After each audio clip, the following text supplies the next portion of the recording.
नमस्कार साहित्य प्रेमियों, मेरी जुबां और आपके जज्बात श्रृंखला की 40वीं कड़ी में मैं डॉक्टर मीनाक्षी तेज आप सभी का पूरे सम्मान और प्रेम के साथ स्वागत करती हूँ। आज की यह कड़ी समर्पित है एक ऐसे महान समाज सुधारक, साहित्यकार, चिंतक और मानवतावादी व्यक्तित्व को जिन्होंने अपने साहित्य विचारों और समाज सुधार आंदोलनों के माध्यम से भारतीय समाज में समानता, शिक्षा और मानवता की नई ज्योति प्रज्वलित की। वे केवल एक लेखक नहीं थे, बल्कि शोषितों, वंचितों, किसानों, महिलाओं और दलित समाज की पीड़ा को अपनी लेखनी और कर्मों के माध्यम से आवाज देने वाले युग द्रष्टा थे। वे नारी शिक्षा के अग्रदूत, सत्य शोधक, विचारधारा के प्रवर्तक और सामाजिक क्रांति के महानायक थे। महात्मा ज्योतिबा फूले। महात्मा ज्योतिबा फूले ने गुलामगिरी, तृतीय रत्न, किसान का कोड़ा, अछूतों की कैफियत और सार्वजनिक सत्य धर्म जैसी कालजयी रचनाओं के माध्यम से जाति व्यवस्था, सामाजिक शोषण, अंधविश्वास और पाखंड पर तीखा प्रहार किया। उनकी अखंड शैली की कविताएं सामाजिक चेतना, शिक्षा और सत्य की खोज का सशक्त माध्यम बनी। सामाजिक क्षेत्र में उनका योगदान अतुलनीय रहा। उनका मानना था कि समाज के पिछड़ेपन का सबसे बड़ा कारण महिलाओं का अशिक्षित होना है। जब समाज की रूढ़िवादी सोच महिलाओं की शिक्षा के विरुद्ध खड़ी थी, तब उन्होंने अपनी पत्नी सावित्रीबाई फूले जी को शिक्षित कर भारत की पहली महिला शिक्षिका बनने का गौरव दिलाया। 24 सितंबर 1873 को उन्होंने सत्य शोधक समाज की स्थापना कर जातिगत भेदभाव, छुआछूत और मानसिक गुलामी के विरुद्ध एक ऐतिहासिक आंदोलन की शुरुआत की तथा बाल विवाह का विरोध और विधवा पुनर्विवाह का समर्थन किया। उनके विचार आज भी समाज को नई दिशा, नई सोच और नई प्रेरणा प्रदान करते हैं। तो आइए ऐसे महान समाज सुधारक, साहित्यकार और सामाजिक क्रांति के अग्रदूत महात्मा ज्योतिबा फूले जी के प्रेरणादायी साहित्यिक एवं सामाजिक योगदान की इस अद्भुत यात्रा में आगे बढ़ते हैं। पहली कविता, जिसका शीर्षक है मानव धर्म। न कोई जाति बड़ी है, न कोई वंश महान है। न कोई जाति बड़ी है, न कोई वंश महान है। जो कर्म से अच्छा है, वही सच्चा इंसान है। दया, करुणा और प्रेम ही असली पूजा है।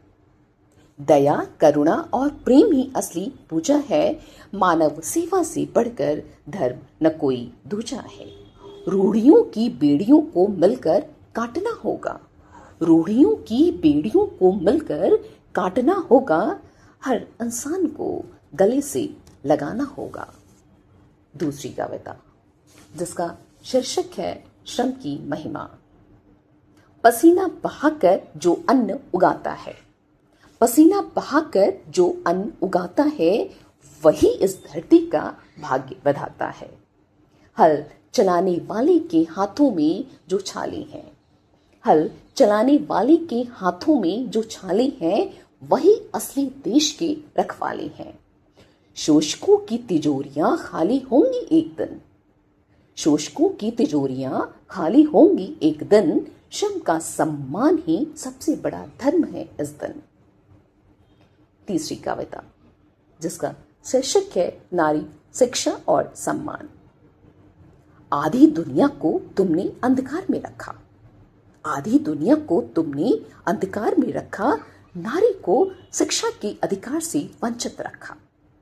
जब तक घर की स्त्री विद्या नहीं पाएगी, जब तक घर की स्त्री विद्या नहीं पाएगी, आने वाली पीढ़ी कैसे समझदार कहलाएगी। उसे पढ़ाओ, उसे लिखाओ, उसे पढ़ाओ, उसे लिखाओ, उसे आगे बढ़ाओ। समाज को बदलना है तो पहले नारी को सम्मान दिलाओ। चौथी कविता, जिसका शीर्षक है समता का सुंदर उपवन। जैसे एक ही बाग में खिलते हैं सुंदर फूल अनेक, जैसे एक ही बाग में खिलते हैं सुंदर फूल अनेक। रंग रूप भले अलग हो, पर सबका माली है एक। वैसे ही इस धरती पर हम सब मानव एक समान। फिर क्यों ऊंच नीच की बातें, फिर क्यों ऊंच की नीच की बातें, क्यों झूठा अभिमान। अलग अलग है भाषाएं और अलग अलग है भेष, अलग अलग है भाषाएं और अलग अलग है भेष, पर हम सभी की रगों में बहता एक ही पावन संदेश। जाति पाति के बंधनों को तोड़, जाति पाति के बंधनों को तोड़, बढ़ाए हाथ मिलकर हम सब रचे यहाँ खुशियों की एक नई सौगात। मिटाकर मन का भेदभाव, मिटाकर मन का भेदभाव, हर दिल में प्रीत जगाएं, इस धरती को समता का एक सुंदर उपवन बनाएं। 5वीं कविता, जिसका शीर्षक है कर्म ही सच्ची पूजा है। मंदिर के बंद द्वारों में तुम किसको ढूंढने जाते हो? मंदिर के बंद द्वारों में तुम किसको ढूंढने जाते हो? पत्थर की मूरत के आगे क्यों व्यर्थ शीश झुकाते हो? जो भूखे को भोजन दे और दुखिया के आंसू पोछे, जो भूखे को भोजन दे और दुखिया के आंसू पोछे, जो गिरे हुए को थाम सके और सबकी उन्नति सोचे, उस सच्चे मानव के भीतर ही ईश्वर का वास होता है। निस्वार्थ भाव की गई सेवा का पुण्य निराला होता है। कर्म ही सच्ची पूजा है, यही जीवन का सार है। कर्म ही सच्ची पूजा है, यही जीवन का सार है। प्रेम से बढ़कर इस दुनिया में कोई न दूजा उपहार है। छठी और अंतिम कविता, जिसका शीर्षक है चेतना का आवाहन। मत बैठो थक कर ए राही, मत बैठो थक कर ए राही, अभी तो लंबी राह है। मंजिल उसको ही मिलती है जिसके मन में चाह है। माना सदियों का अंधेरा है, माना सदियों का अंधेरा है, और राहों में कांटे भारी, पर सत्य के एक छोटे से दीपक की आभा है सब पर भारी। तुम ज्ञान का दामन थामे हुए बस आगे बढ़ते जाओ, तुम ज्ञान का दामन थामे हुए बस आगे बढ़ते जाओ। अज्ञान और पाखंड के इस गढ़ को मिलकर ढाओ। एक सुंदर भोर दस्तक देगी, एक सुंदर भोर दस्तक देगी, दुख की रात ढल जाएगी, जब हर मानव को इस जग में अपनी गरिमा मिल जाएगी। अंत में मैं यही कहना चाहूंगी कि महात्मा ज्योतिबा फूले जी का विचार आज भी हमें अंधविश्वास, भेदभाव और अन्याय के विरुद्ध आवाज उठाने तथा शिक्षा और मानवता के मार्ग पर चलने की प्रेरणा देते हैं। इन्हीं शब्दों के साथ मैं अपने वक्तव्य को यहीं विराम देती हूँ। धन्यवाद।